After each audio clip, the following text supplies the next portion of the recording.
আসসালামু আলাইকুম। অনেকদিন পর আবার চলে আসলাম।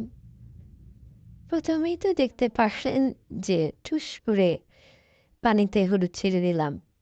এরপর একটু নেড়ে কাটা বেগুনগুলোও ছেড়ে দিচ্ছি। তার কারণ হচ্ছে অনেকগুলো বেগুন কিনে রাখা ছিল।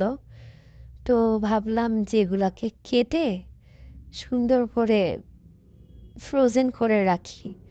ফ্রোজেন করে রাখার আগের পদ্ধতি। কিছুক্ষণ পানিতে ভিজিয়ে রাখলাম ১০ মিনিটের মতো।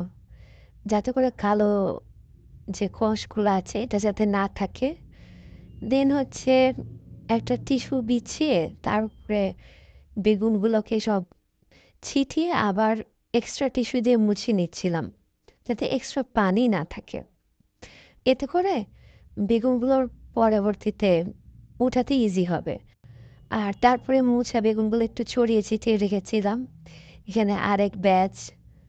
দেন আমি একটা ক্লিন র্যাপ নিয়ে নিয়েছিলাম। এটা অনেক উপকারী।